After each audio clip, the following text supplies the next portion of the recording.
Okay, this is the touchdown. So you can do 300 to 500 a year relatively easily. A lot of people don't know this, but the federal government uses broker services as well because we have so much inventory. So you do have brokers who work on behalf of GSA. They cannot sign the documents. So they'll do all the work that I would do, but I would have to be the one to review the documents and sign off on it in order to bind the government in a contract. You could program manage the upgrades to these buildings. Yeah, even the whole build-out process, because once the contract is awarded, there's a whole build-out phase. What attracted me to your program is that, me being a veteran and I went back to serve in the federal government, it's always that feeling of servitude. And we know everybody can't pick up this mantle. Stephen Porter, thank you for coming on the podcast today. Thank you for inviting me. Certainly appreciate it. Yeah, Nora. So what's interesting, so you recently joined GovClose. You are still a GSA employee. I think you have maybe a month or two left technically on the books, but you're transitioning out from the federal agency GSA to start your next career. Do I have that right? That is correct. Yes, sir. All right, great. And I know we've talked before this. I onboarded you into the program, but during that conversation, and the reason we're having the podcast right now is I found your job at GSA to be extremely interesting from a lot of different standpoints. I think for the viewers, interesting from the angle of, hey, here's something, and specifically leasing related, building leasing related, where if you happen to be somebody in that space, this might be an opportunity for them selling to the government. I also think it's a fantastic niche for you to help companies that are going to be doing this type of work. Because, kind of like myself, having the background in government acquisitions, just about everything there is about GSA buildings and leases and all of that stuff, because that's the kind of work you were doing. So am I walking down the right trail here? Yes, you are. Absolutely. What did you do for GSA? And just maybe give us a little bit of an overview there. So for GSA, I was there for 9 years. I started as a leasing specialist and got over several years of quite a bit of training, as you know, with the federal government. Oh, yeah. You're always in training and getting certifications. And I was able to get my warrant and as a leasing contracting officer.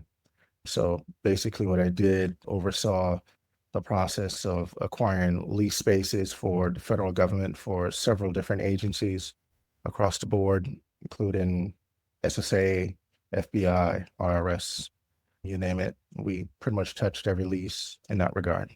Okay. So the warrants, I know what a warrant is, but could you describe, what does that mean for somebody that's maybe not familiar with how a contracting officer operates and what a warrant is? So the warrant, as far as a leasing specialist or LCO, what it does, it gives you the authority to be able to bind the government in a lease contract. So you're basically operating as a real estate agent for the federal government. So just like you would if you were a real estate agent, you get your real estate license. This would be the same thing as getting your warrant as a LCO. Okay. And so, typically when I hear warrant and with a contracting officer, I think, so this is the person on behalf of the government that can legally commit funds. And that's correct. In your case, you can commit funds and you're legally, I guess this applies to all contracting officers, you're legally committing the government to a contract and committing funds on their behalf, correct? That's correct. Okay. And in leasing, we not only just do, the procurement as far as acquiring the building, the build out, but there's also alteration projects because the agency may need something done that was never previously done in the previous build out. So we go in and upgrade any updates that they may need over several years. There may be security requirements that a specific agency needs, and we're able to do those projects as well on their behalf. Interesting. So why does the federal government need to lease buildings? Right? Some people might think that the government just buys the buildings or builds them or just owns all of the buildings, right? But in some cases, they're leasing buildings. So what would be some examples of this? It could be a variety of reasons. Agency may need to expand their reach in a specific area. And as you know, the government doesn't own all of the buildings. So what we have to do is go out and do a solicitation in a specific area where the mission is needed. and we submit the solicitation via sam.gov. We receive different offerings from maybe building owners or individuals who are interested in learning more about the process. And then, we go out, take a look at the building. We call it kicking the tires, so to speak. We go out and check the building, the location, make sure it fits within the agency's mission. And depending on how many offers we get, we go through the process of vetting each individual building to ensure that it fits in the agency's mission. Interesting. And you told me that it actually happens often that you actually have to go out and reach out to building owners. That is correct. That sounds true. So, which we've had to do that too, like on my side of things in the tech side, but finding a company with a specific technology, but it sounded pretty much the same for you, right? You need a building in a certain area. And so if you put a solicitation out, everybody's not monitoring SAM. In fact, I would probably say most people aren't monitoring SAM.gov. Right. So you have to go out and actually reach out to building owners to see if they're interested. Correct. So what I typically do is based on the lineage area, we'll do a CoStar report. I'll do LoopNet and get the data, look at the different buildings that are within the area, use Google Maps, check the area, make sure it fits within the criteria that the agency is looking for.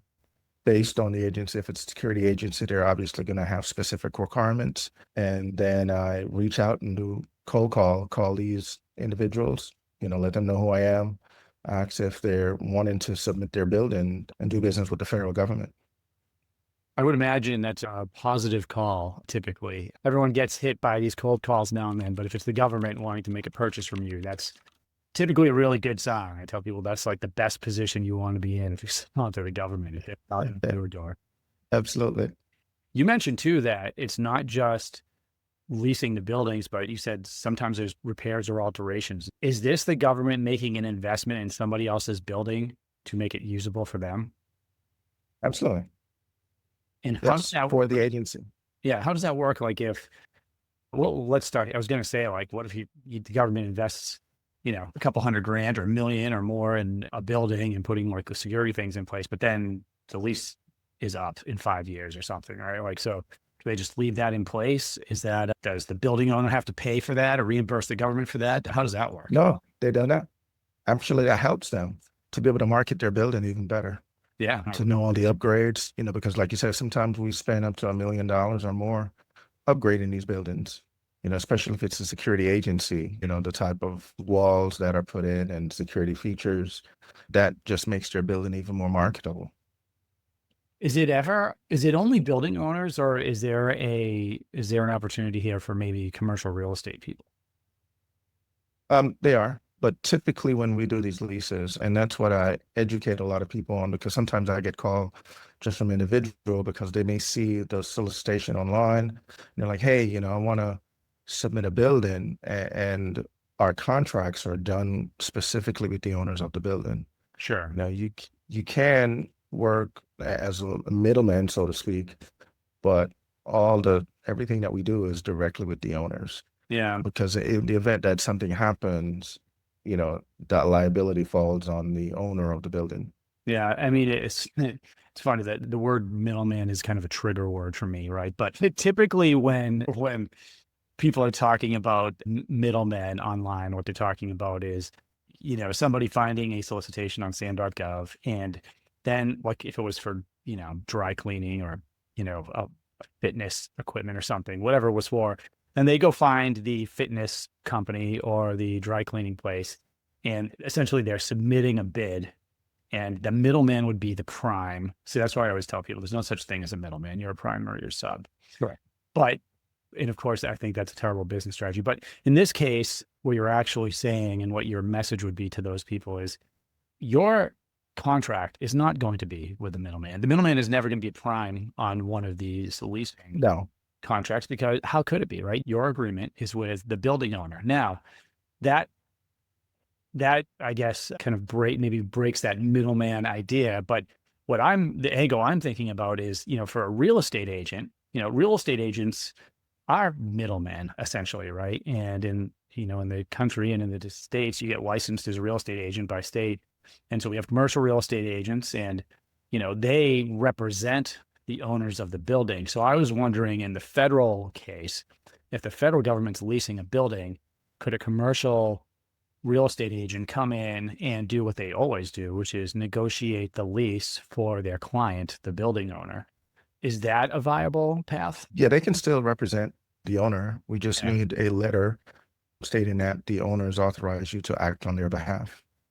Okay. And vice versa, which a lot of people don't know this, but the federal government uses broker services as well, because we have so much inventory, right? So you do have brokers who work on behalf of GSA.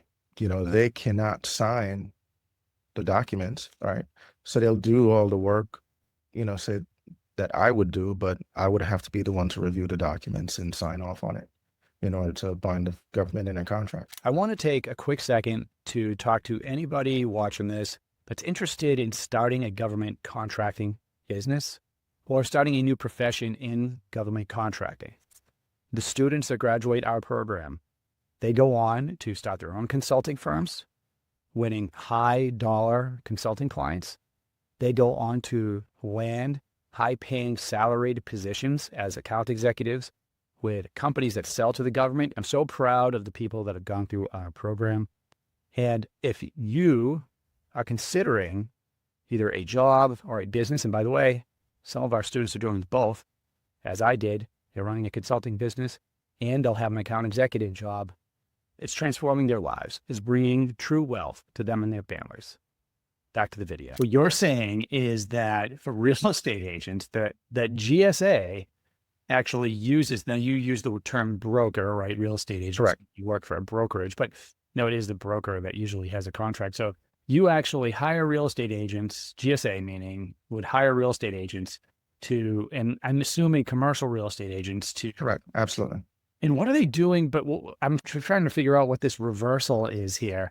If the government, because are you saying that the government owns buildings and then they use real estate agents to do something with those buildings to rent them out or something? Or No, the government has their own agents as far as like to do disposal of buildings that they own. But these are buildings that we're leasing on behalf of agencies. And there's a lot of inventory, right? Because when you think about municipalities, most of them have some form of government agency within those cities, right? So you're going to have SSA offices spread across different areas. Same thing with the IRS. Then you also have other agencies, maybe security agencies or, sort of a variety of different agencies that are there. VBA, they may have several offices, including the main offices that are, because they handle so many different areas that they cover, right? So you need agencies strategically placed in different areas. right. And by the way, I'm asking you to break this down simply for me because I'm, I struggle to follow people sometimes. So, and my wife was in real estate for a while, so she'd kill me if I didn't get to the bottom of this. But okay, so let's say there's 20 buildings in DC, right? So I'm trying to think how you would, first of all, who owns those buildings? Not the government? Not the government. The government does not own those buildings. Not the buildings that we're leasing anyway, no. And then are you Those are using, owned by, I was going to say, go ahead. are you using these agents to lease the buildings, or are you using these agents to be property managers, or what are they doing? What are the agents doing for No, you? they're assisting us in the acquisition process. Okay. So they're basically doing the same thing that I would be doing as far as going out and soliciting building owners to submit their building to the solicitations that we have out. Oh, okay. Yeah. Interesting. So does that mean that you would have a contract with a commercial real estate agent or brokerage, and that contract would pay them, would it be a commission contract? Would it pay them a certain amount of money to handle the process? Yes, it would. Yes, absolutely. It would be commission, or would be It's just commission based. Yeah. okay. What does that commission usually look like? Roughly about, I want to say maybe 2-3%. Okay.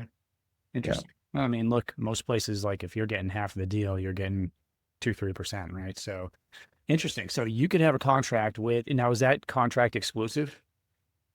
Yes, it is. So if I had a contract with GSA, I'm in the Boston area, right? So if I had a contract with GSA for Boston, And what would that normally look like? Would that be for one building or would it be for multiple buildings? How does that work? Well, it's really based on the agency, right, and their need.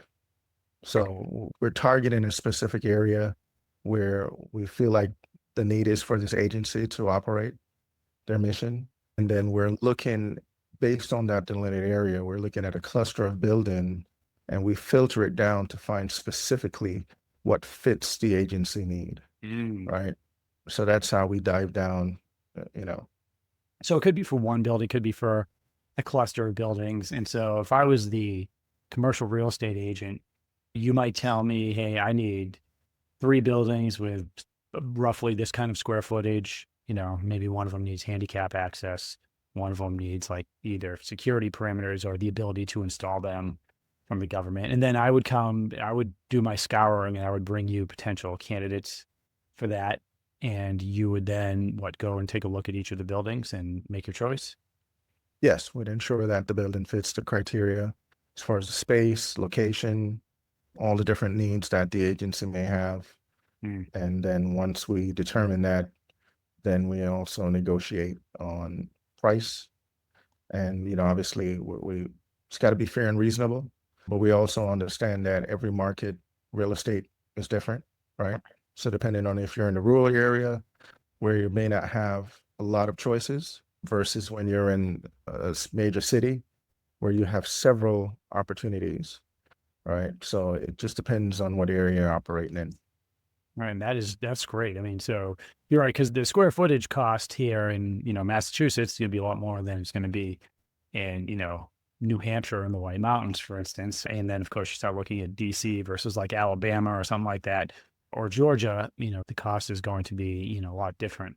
So Right. that is really interesting because I used to get a lot of inquiries from real estate agents, and I frankly didn't see too much spending under the NAICS codes for real estate agents. So maybe we could break this down from a spending point of view. How's that spending going to show up?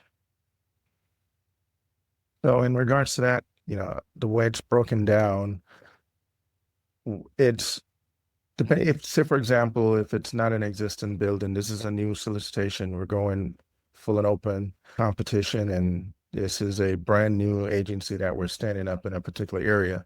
The way the funds are broken down, we do what's called shell and op, which is the shell is the building itself, right? The operating expenses is basically what it would take to operate the building, and, janitorial services, light, water, gas, you name it. But then every agency is different, right? So I'm pretty sure you've walked in several different agencies and see the layout. Yeah. It's totally different, right? So it's based on that agency need. So we also take in consideration that there's a funding for tenant improvement, which is what the agency would use to build out the space specifically to how they want it. And then BSAC is for security items, so like security cameras or say access to the space. So depending on the build out, you may have 4 targets of funding that you'll need to figure out and negotiate, right? And still make it fair and reasonable and be good stewardships of taxpaying dollars. Right. So, Yeah. I mean, so there's a lot of opportunity here, but the 2 main ones I'm seeing, and feel free to point out any other areas, because I'm thinking of a couple just based on what you said with the different types of funding, right? But first, you've got building owners. Now, this is going to be subject to the government actually needing a building in a specific area and you owning that building, right? But so you could lease out to the government. I would imagine that the benefit of that is now you've got the most stable customer in the world that's paying you for the building, and they could be investing in that building to make it better. But then you've got number 2, which I wasn't expecting, which is you guys hire real estate agents potentially not potentially, but real estate agents, brokers, to actually go out and find these buildings for you. And then so they can have agreement with GSA specifically, to go out and find those buildings and earn a commission that way. Let me pull this through. And then you mentioned other funding. So I'm guessing there's going to be, just the same way we'd always find it. But like if you're a company that does install like security cameras and alarms and stuff like that, like depending on the upgrades, there are going to be contracts available.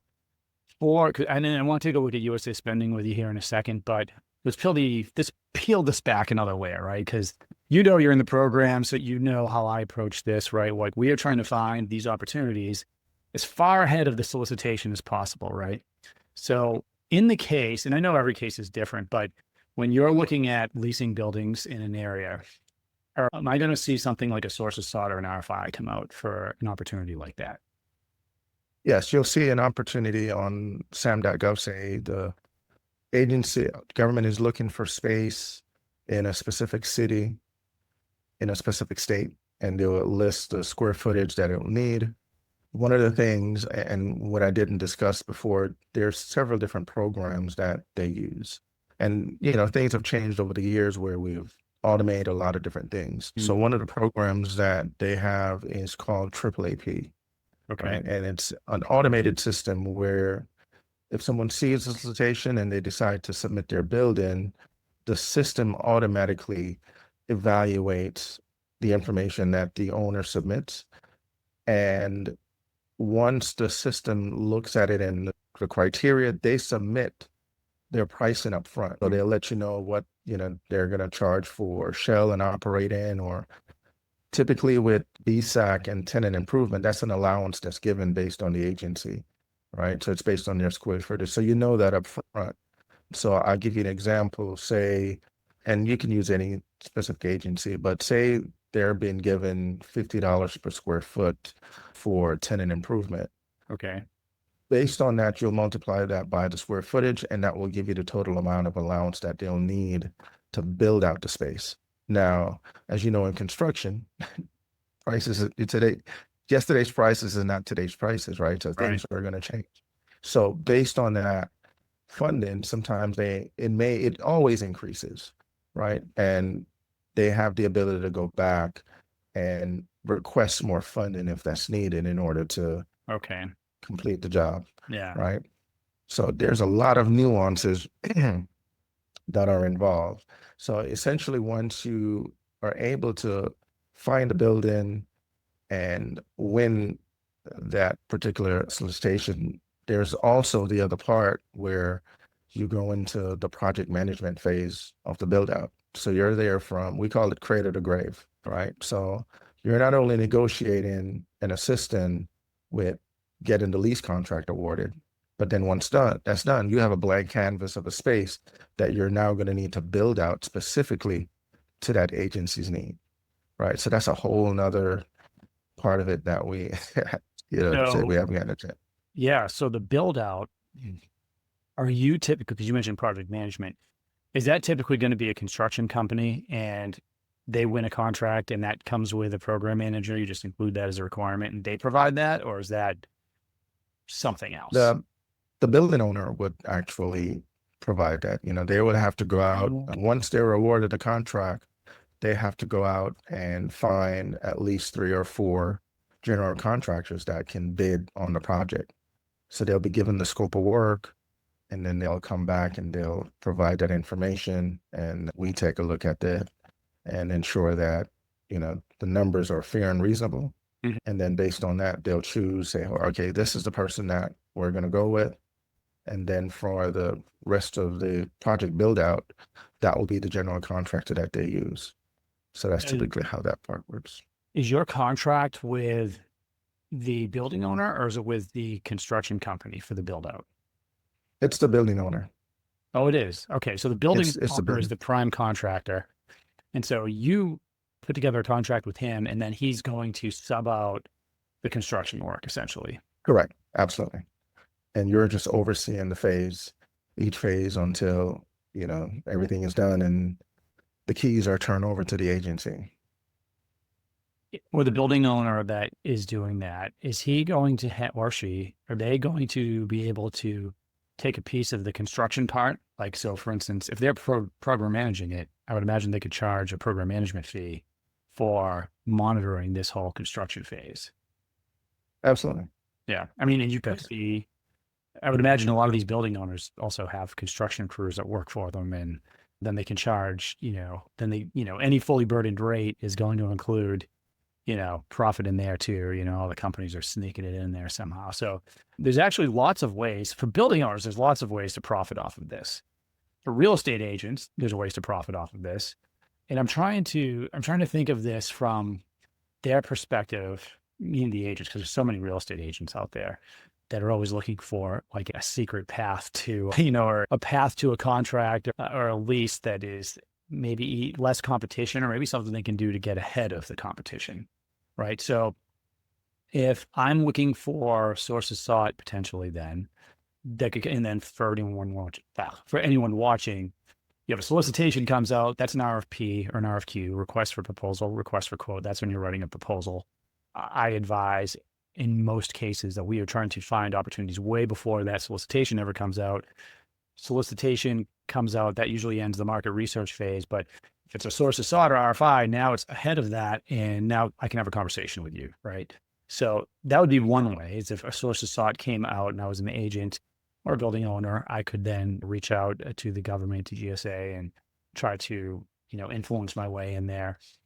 Are there any other ways? Do you put that information out in any other places? Is there like a portal you could register on if you were an agent with GSA? Is there, or what would be some other places that I could potentially start investigating if I was in or curious about this type of business? Sam.gov is the only source that when they send out solicitations is what we would use to put the information out there. Okay. So Um, you're always going to put it out on SAM. There's no like acquisitions forecast or anything that you guys do, or no, not that I would be personally involved in. Now, from the standpoint that what we're doing, yes, I've looked at like Acquisition Gateway and seeing projects that are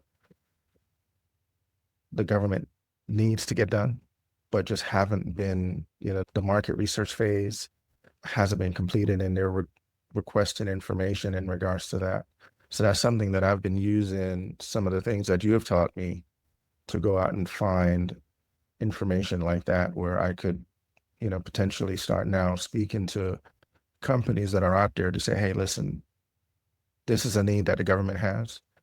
It's not, been put out yet in sam.gov, but I think we have a really good chance of, based on what your company does, you know, do in this field, that we can target this particular solicitation before it even gets there. oh yeah, I So mean, from the consulting angle is an entirely different conversation, right? So we've been yeah, talking about the business owner that's out there, and maybe the real estate agent that's looking for a government contract. They want to win a government contract. Obviously, a huge part of my focus is helping people. You just came from a federal agency.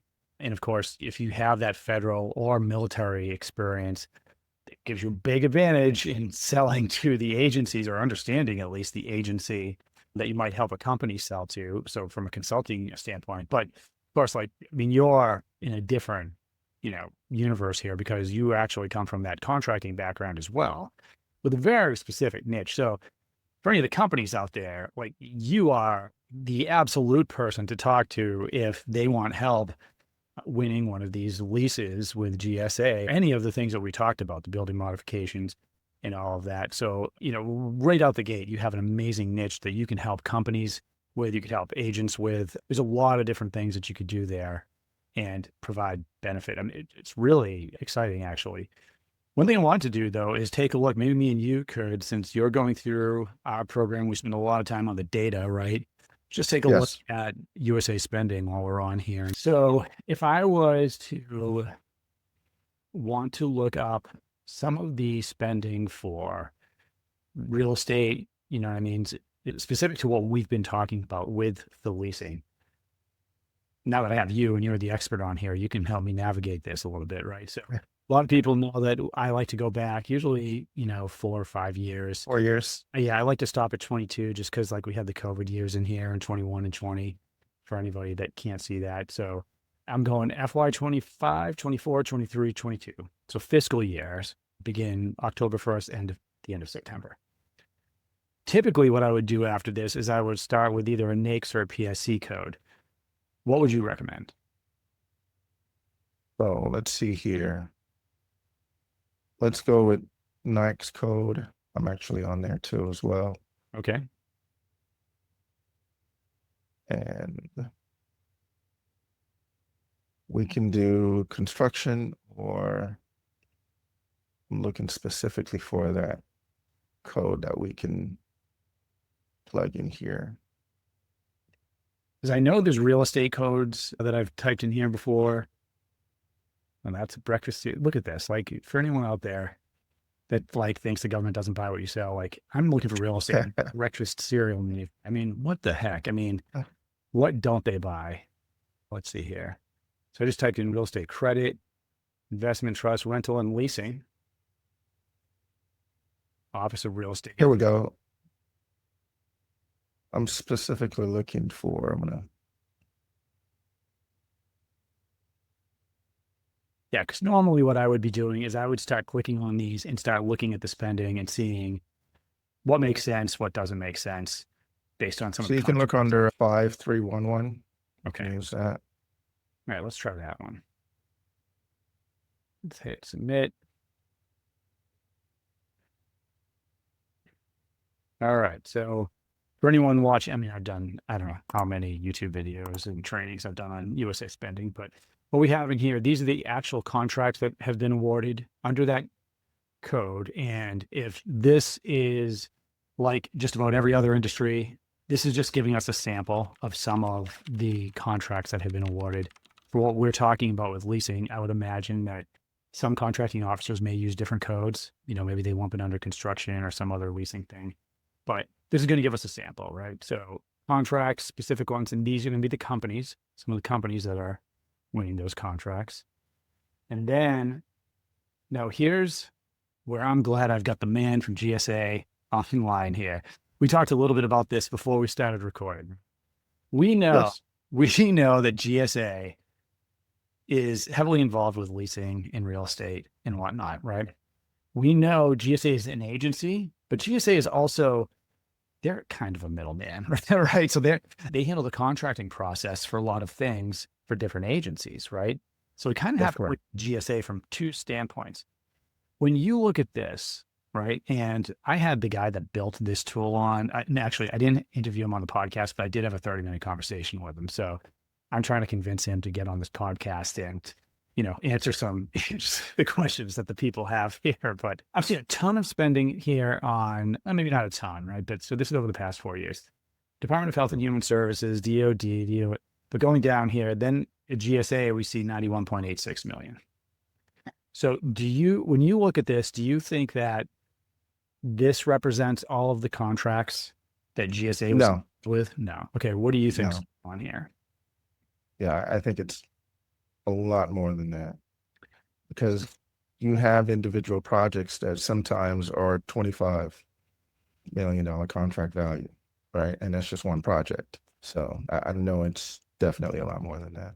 So I think what could be happening, right? And we could probably I don't want to spend 2 hours going through this, right? Because this is the problem, guys, with with USA spending is the tools you pay for are a lot better at, and you can get to like the ground truth a lot faster, especially with something like GSA. But what my suspicion is when I see this is I would bet that, for instance, Department of Human Services, Health and Human Services, DOD, I would bet a certain amount of this funding here for the leasing is actually being processed through like the GSA schedules or a GSA office. These are the agencies that have the funding and the requirement, but they're probably using GSA as the procurement office or the actual office that's putting them on contract. So still a little bit of work to do if you're just trying to get a sense of what's going through GSA versus what's not.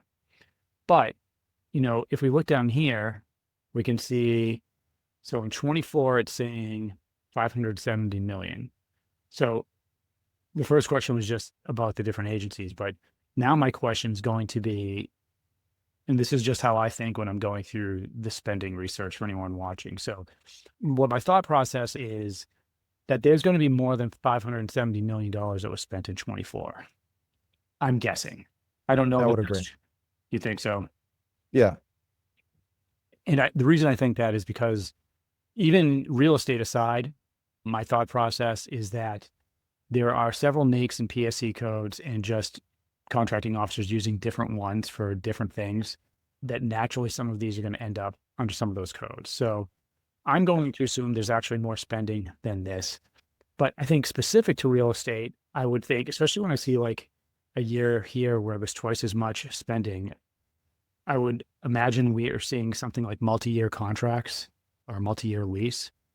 Do you think that would affect some of this as well? Yeah, because a lot of the leases are, typically 10, 15-year leases, right? So you got it. Interesting.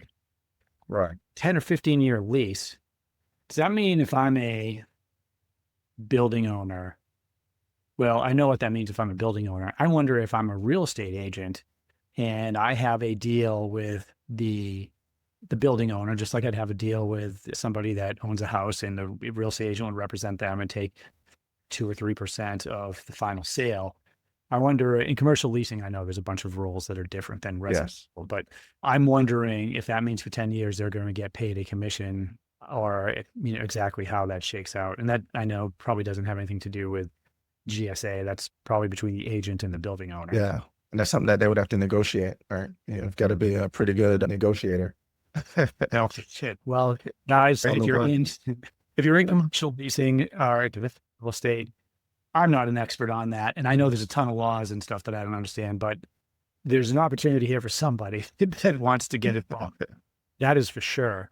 And so we could see, I'm going to go back to this data just one more time. I always start with the total amount of spending, but then I want to look at, because here we're seeing what we're seeing in 22, 13 million, but on average, 483 million, 570 million, right?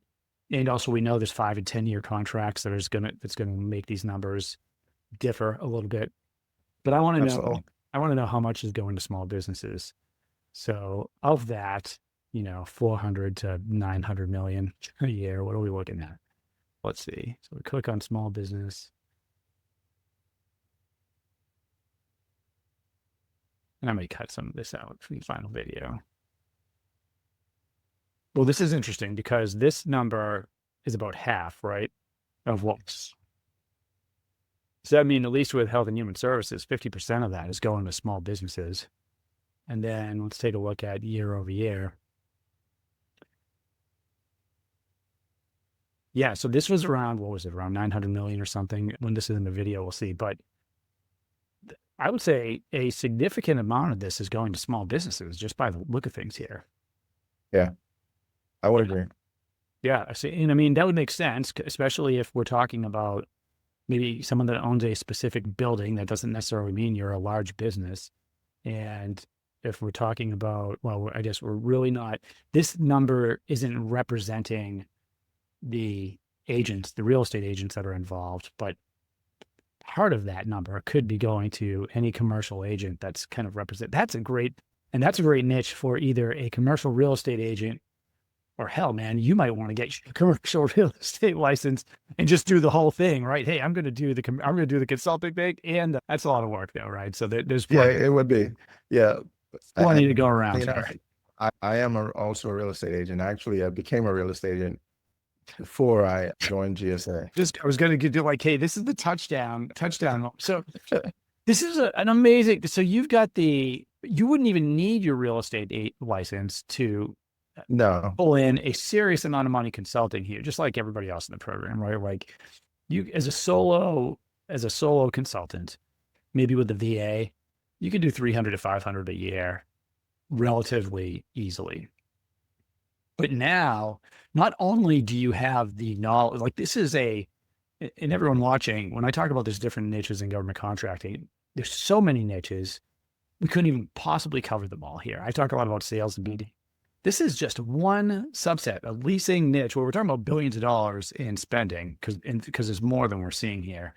And you have this specialty. Now we combine that, your consulting expertise, your just understanding of the government contracting process, how to find the deals, how they work, right? So that's the other thing. Like, very in depth how the government is going to reach out to companies, what kind of buildings and what kind of parameters need to be involved just by reading it. You're going to know what are the best practices a company's going to use to make sure they can actually win these contracts. But now, if you're a licensed real estate agent, and I want to say it's different in every state, but you get your real estate license. Is there a commercial license as well as do Do you have your commercial license yet? No, it's the same license. It's the So same you can do license. residential and commercial real estate. Okay, awesome. So, Yeah. and you have a commercial license. So you could actually have a commercial license agreement with, I don't even know that I'm going to include this in the video because this is amazing. And obviously you've thought through it. I'm just kind of realizing the scope of what you've got going on here. Yeah. Because real estate's so competitive. Maybe I'll leave. It is. There's if for anyone that doesn't know, because I very rarely talk about this, like I was involved with real estate for about 6 months as an agent. My wife and I bought houses and of course renovated them and sold them and made some money there. But my wife is an amazing real estate agent in the Boston area. And she specifically helped a lot of veterans that were moving, VA loans and stuff like that. So when I retired, I was a little burnt out, as a lot of us get, I know we're going off on a trail here. So I did a 1-year remote in the Middle East right before I retired in order to keep my family in Massachusetts. And I was just burnt out. And I was like, all right, as you know, a lot of acquisitions guys get offered jobs right out the gate. And Yes. for me, I was just like, no. And I turned everything down, got my license and was working with my wife here, right? We had a bunch of deals, but very competitive, getting the leads, always looking for a way to, list a house or, finding buyers and all that. But a lot of it, I didn't particularly, it didn't resonate with me. Nights and weekends. And it's a hard job. It's nights and weekends. 7 days a week. Yeah. And then because your clients are working full-time jobs. So if they're buying a house or they're selling their house, their open houses are on the weekends, they're looking at houses at night, and then you have to lead generate and do all the other work. And that's during the day, right? So you're Absolutely. a 7-day-a-week job, people getting mad about, and I get it because a person's house is their most valuable asset, right? So like for me and you, like on the government, so I'm going to go back when I'm in the government, when I'm in the Air Force, when you're in GSA, if I'm selling my house for 500,000, if I can get an extra 10 grand out of the deal, that means a lot to me, right? Versus the buyer wants a deal. So he doesn't want that grand, right?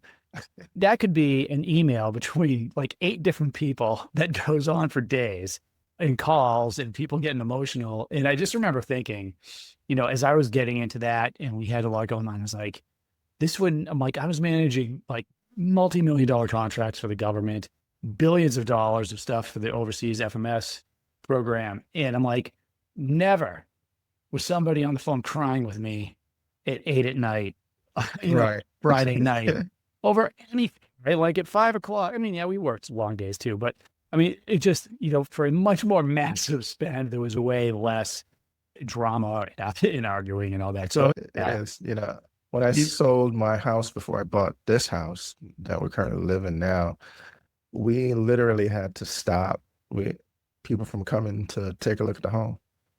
We had that many people wanting to buy. Yeah, we even had families, one particular family wrote us a letter saying how, the reason why the house would be important to them because they saw their family, being raised in a home and they were thinking about getting married in the backyard, it's an old real estate agent trust there. Hey, why don't you write a letter and see if you can get in? I know we off here, but I guess this is a few things. My hat is off to all the agents out because it is a super millions and millions of agents out there. They're all competing for the same. And by the way, real estate agents do very well at consulting. If you can be a success or you can go out there and get those leads as an agent, you can learn the government contracting process and do far better in a different field.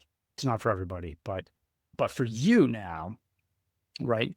This is interesting because, one of the hardest things to do is do all the lead generating and get those clients.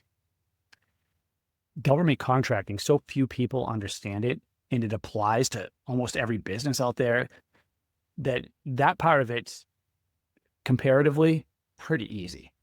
Now, you have the combination now of experience in the government contracting side with the leasing, and you have your real estate card. So now you could potentially have deals with, and unless there's something that would prevent this, and I don't know if there is. So again, go talk to your lawyer, but you could have an agreement with a company, you could have an agreement with a building owner, for instance, just like a regular real estate, like listing or agreement, something like that, right? Where they're going to pay you a certain percentage, however it works in commercial, right? So I'm not really sure, but you could have that piece. I wonder if that could be part of your consulting offer. It'd be something to definitely take a look at, because you find that a lot of these companies, like individuals who call, like I've literally had firms from DC that represented business building owners here in Georgia to negotiate the lease on their behalf, Yeah. right? I've had that happen several times. So that's why I know it's a viable business, right? That's why when, I saw your problem, like, man, I've been trying to figure this out for the longest. And here you come along and you just have it just laid out. So it's exactly what I was looking for as far as to how to orchestrate it. And, this happened at this particular time. It was just like wide open, right? Because I'm like, now I can really zone in and potentially be one of those companies that used to call me and say, hey, I want to submit a building for the opportunity that you have there. And I've literally had like veterans who had worked at GSA before, and then now this is what they were doing. They were actually representing companies and providing the service for them. And those are the ones, those are the easier deals to do. And the reason why I say that is because they already know the process. Right. So I'm not necessarily hand walking them through the process, because like, we discussed earlier, it's so vague as far as what's needed. Sometimes these individuals are just going in blind, right? So if they can go with confidence with someone who actually knows the process, right? Because there's things that you're going to be required to have when you submit your documents. I think that's where a lot of people get hung up on, is that, man, why is the government asking me for all these documentation, right? And it's Mhm. like, if I could prepare you in advance, so when we get ready to submit an offer, you already have everything that you need. Yeah. No, You're actually helping a contracting officer because you're just making their life easier. yeah, I think pivoting over to this is smart. By the way, those are some nice words you said about our program, and I appreciate that. There's lots of different ways you could go here. And maybe this is just a little bit of an inside look, guys, into the program, because this is a lot of what we cover. So we have a lot of training, which you're going through now on the government contracting process, which a lot of it you already knew, right? Some of it's probably new. Then the business aspect of it, right? So, which is, I think, where you were getting at. Like, hey, how do I put it all together? How do I charge people? How do we build a business off of this? That's the second part of our program. But we spend a lot, since I personally onboard everybody and certify them. When we get to the end, we're usually talking about what we're talking about right now, which is, hey, how am I going to package all of this and sell it, right? And so there's a couple of things. One, in government contracting, there is a fire clause. I don't know if you've seen it, but there's a fire clause that prevents paying anybody just a commission for a contract coming in, right? So that's contingent fees. There's a boatload of gray area in there, but the way that it really boils down, the way I understand it, is you can pay someone a salary. I mean, you can pay a sales guy a salary and they could get a commission on whatever they bring in.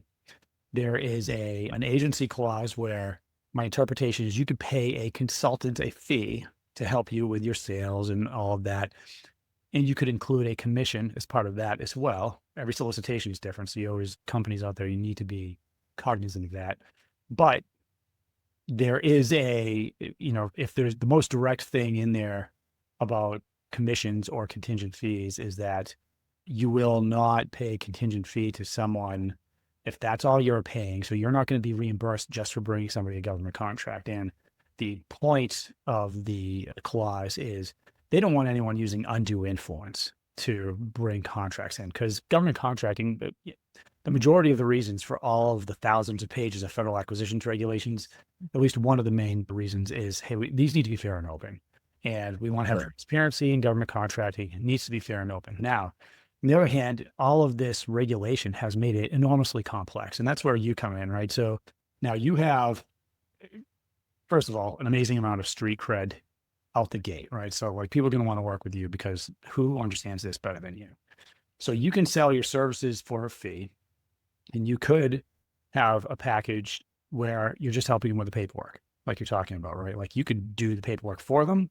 You could provide them with templates.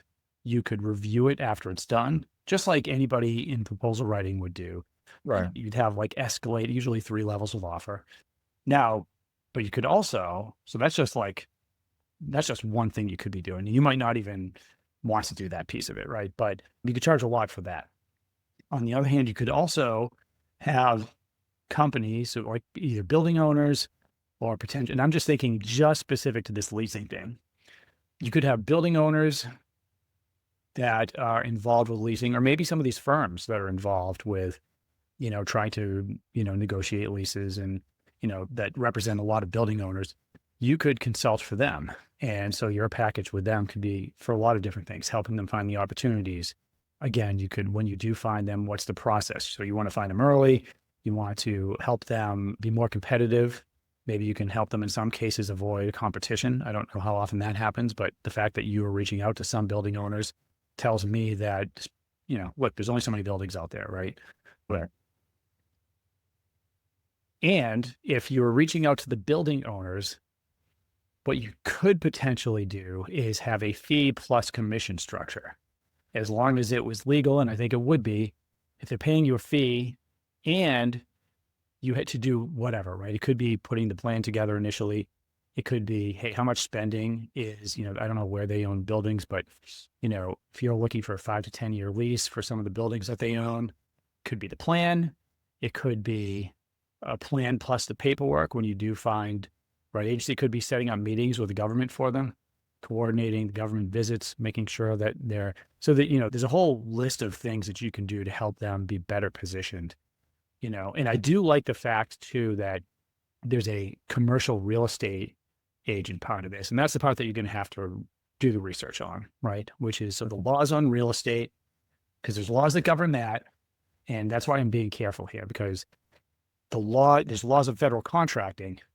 And we want to make sure And then they're not in conflict. Like, I would want to make sure there's nothing saying in the real estate laws that, hey, would I be prevented from charging a fee to a client for federal contracting help, and like nicely ponying that up with another agreement for commercial real estate, right?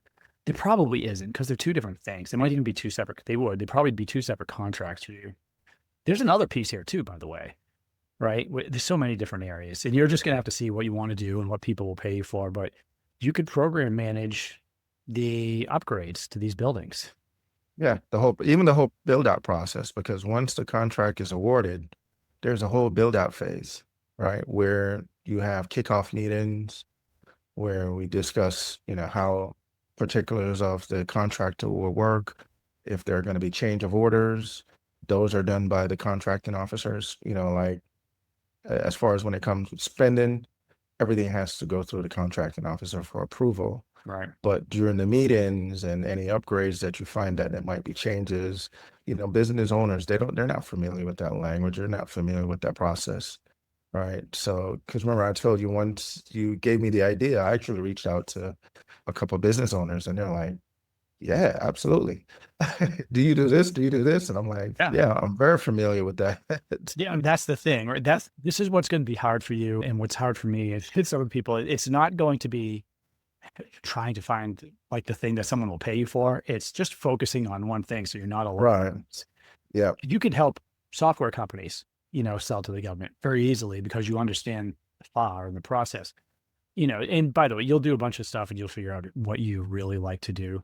Is there anything else that you were thinking of that I missed as far as like potential, way? One of the things that I was talking about, because you've talked about it quite a bit in the training, and it's working with the VA, and as far as how much, they work with veterans in the construction area. And I'm like, am I going to have to go get a general contractor license, or do I need to find someone who already has a general contracting license and partner up with them to, because there's so many. I looked at the acquisition gateway, and there's so many different projects that the government hasn't even touched that needs to get done this fiscal year. And you're already talking now, we only have like what, 5 months left in this fiscal year.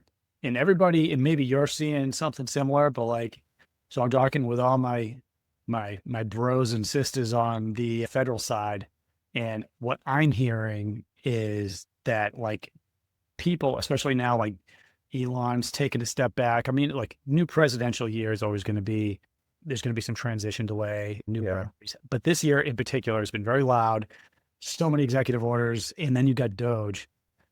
From what I'm hearing is that at least in some agencies, they feel like now that they feel like Doge is maybe taking a step back and it's going to allow them to like just sprint and try to spend all this money by the end of September, which by the way, this time Yeah. anyway, where we'd be looking at fallout funds and, that usually starts, but now we've got all this other mayhem, that's Yeah. really kind of, it's not coming to a close, but I think maybe the brakes are being hit a little bit or the offices are now being allowed to do their jobs or they're realizing they're going to have to do both. But yeah, I'm seeing and hearing about probably massive spending and massive speed trying to get the right contracts let the government. Yeah, because there was just a lot of stuff that was put on hold, a lot of spending for like the first 3 months, right?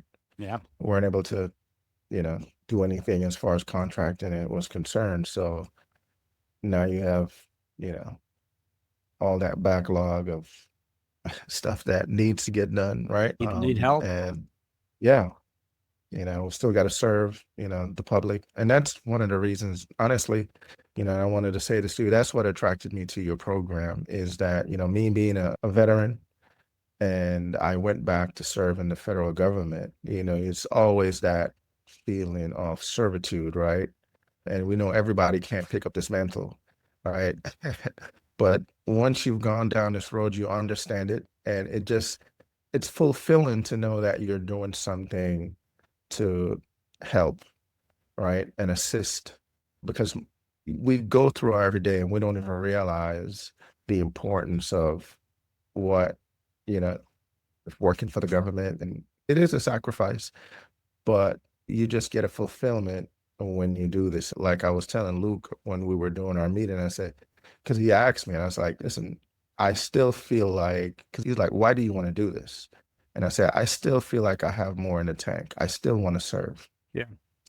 Right. So, yes, I'll make a ton of money doing this, but, I know that I feel like a big part of it, So It's I'm a not done huge, yet in yeah, wanting, yeah.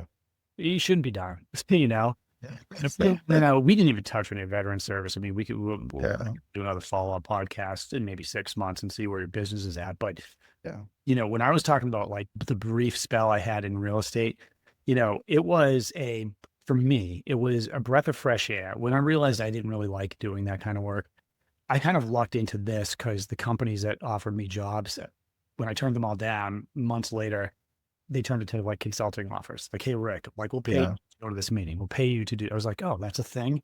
And I was so happy to get back into it from this angle for the exact same reason, right? Like, hey, yes, I have to support my family, so I have to make money. But now fulfillment wise, a lot more fulfilled working. If I can help a company get an amazing technology into the hands of the Army or the Air Force, right? Or Yeah. help a service disabled veteran owned business win their first construction contract, right? You're helping, your community, you're helping on the federal side, right? And these are the people that we've worked with forever, right? So you're helping Yes. the country, you're helping the military, you're helping, families. I mean, for me, it's all around. It's a win. It's high paying. It helps the country. It helps businesses. Like, I mean, hell, how can you go wrong? Yeah. Appreciate everything you said there. How about, before we end, I think maybe just for like the federal workers out there. So like, what has the past 3 or 4 months, 6 months been like for you? You mentioned why you chose our program. What are your advice to people out there that are, federal or military that are thinking of making a switch and maybe getting into something like this? Yeah, I would definitely say definitely take a look at it. You'll be utilizing the skills that you've developed over the years, and it's very fulfilling know that you're actually helping. It still feels like you'll be still serving, right? Because you'll be working, addressing things that the public needs.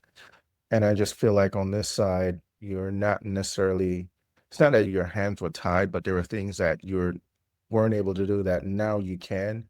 And I Mhm. feel like there are things that I can address or fix or help to assist, because you can go in and have conversations now and maybe talk to individuals to look at it at a different perspective, right? So those are some of the things that I'm excited about as far as, on this side of the table. Oh yeah, no, you've got an amazing opportunity here, and like you'll see too when you're out of the government side, and they because you are restricted if you're working for the government. You certainly, if you're in the military, once you're bringing in, first of all, a little bit more money, you also have the security and the independence to make the moves you need to make. You're not on call to the government or the military, but you can still serve and kind of utilize that experience. Again, I think you're going to really love it. You're going to kill it. So let's say 6 months from now, we're going to get back on again, and I'll let you update everyone on what you're doing. In the meantime, now might be a great opportunity for any of the business people out there that want to work with Steven before he realizes how much he can charge for these type of services. This might be a good opportunity to get in while you can. Hell, you might even have a waiting list 6 months from now. I wouldn't be surprised if you do. So yeah, Steven, great to have you on. I'm going to leave at least a way to contact him in the show notes. So you'll be able to reach out to him. I'm guessing it's probably going to be through LinkedIn for now, but we'll see. He might be brave enough to give his email address and put that in there. But thanks again for coming on, man. Thanks for joining the program. Thank you. Certainly appreciate it. It's welcome in, and thanks for opening the door. All right. Certainly appreciate it.